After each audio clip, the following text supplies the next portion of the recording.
آياته فهو الكريم المنزل وقل قال الله جل جلاله والمصطفى الهادي ولا أتأول. The religion of the modernists and Murji'ah and Munafiqeen makes no sense on any level. It's contradictory on all levels because it's a Western wala and bara. They have a wala and bara, true, yes, they do. But it's the type that's made in the West. It's not the wala and bara that's revealed from Allah subhanahu wa ta'ala. The bara'ah from a kafir is a heart action and what it entails. It's fitrah. It's fitrah that stems from one's iman in Allah subhanahu wa ta'ala and the ta'zeem of Allah subhanahu wa ta'ala. That's only in one whose fitrah hasn't been tainted. They say maybe he's ignorant. How do you despise him when he's ignorant? Many ways and lectures can be put on responding to this tiny little claim of theirs. But let's respond to it from their own words. They themselves, they're the same people who say, you only hate a kafir who fights the Muslims and kills their kids. We'll say, maybe that kafir, that harbi kafir who's fighting Muslims, maybe he's ignorant too. Why don't you say the same about him? Maybe he wasn't taught. Maybe he's brainwashed. And that's why he's killing Muslims. Maybe he grew up in a household hating Islam. So why do you excuse him for ignorance when it's abuse to Allah subhanahu wa ta'ala? But when it's abuse to you, you want the full bara'ah there. Allah subhanahu wa ta'ala said, ها أنتم أولئك تحبونهم ولا يحبونكم وتؤمنون بالكتاب كله وإذا لقوكم قالوا آمنا وإذا خلوا عضوا عليكم الأنامل من الغيظ. You love them, but they don't love you. You believe in all the scriptures, they don't. When they meet you, they say we believe. But when they're alone, they bite their fingertips and rage at you. In summary, the meaning of this verse is Allah subhanahu wa ta'ala is reprimanding some believers for loving their former Jewish friends from the days of Jahiliyyah, before their Islam, even though they gave the appearance that they were peaceful. At-Tabari said the verse was talking about believers who mixed with the Jews who were their Jahiliyyah friends prior to Islam. So peaceful, they said or gave an appearance that they're believers. وَإِذَا لَقُوكُمْ قَالُوا آمَنَّا. Al-Qurtubi said, the majority said that the verse pertains to the Jews.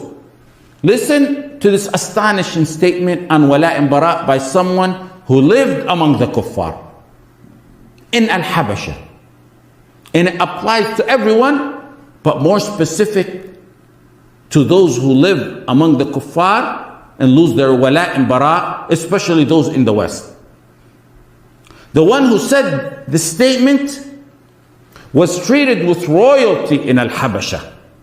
Not like they treat us here. Scrutiny, raids, prisons, trumped up charges, women mocked for their niqab, beaten and abused. She was responded to something Umar radiallahu anh said. Asma bint Umays had a discussion with Umar radiallahu anh. It's a long hadith. We'll take the matter the sentences that pertain to us.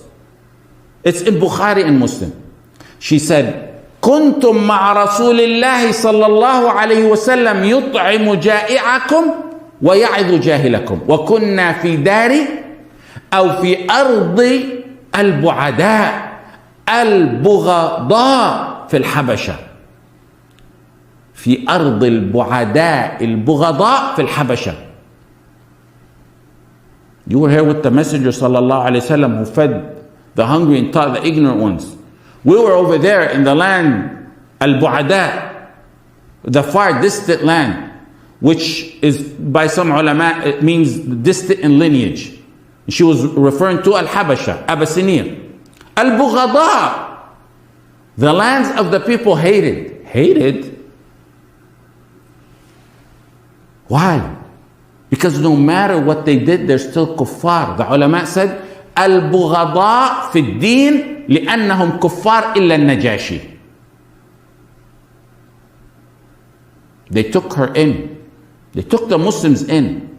They treated them with respect and protected them. They wouldn't surrender them. Yet she still referred to them as the people hated, meaning the people we hate.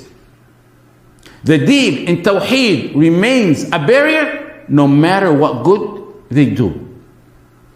Learn from Asma radiallahu anha and learn from Umar, who was having a discussion with her on another issue. But he didn't come back and respond to her and say, how dare you say that about the people who took you in? If she was wrong, he would have responded. What she said was clear and obvious truth to a muwahhid.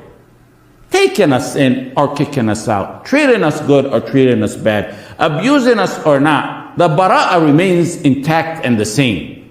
In the 28th volume of Fatawa Ibn Taymiyyah said, you must have wala to a Muslim even if he oppresses you and transgresses against you. And you must have mu'adah, bara'a, from a kafir, even if he's good to you and gives you. وَلْيُعْلَمْ أَنَّ الْمُؤْمِنِ تَجِبُ مُوَالَاتُهُ وَإِنْ ظَلَمَكَ وَاعْتَدَى عَلَيْكَ والكافر تجب معاداته وإن أعطاك وأحسن إليك فإن الله سبحانه وتعالى بعث الرسل وأنزل الكتب ليكون الدين كله لله فيكون الحب لأوليائه والبغض لأعدائه والإكرام لأوليائه والإهانة لأعدائه والثواب لأوليائه والعقاب لأعدائه.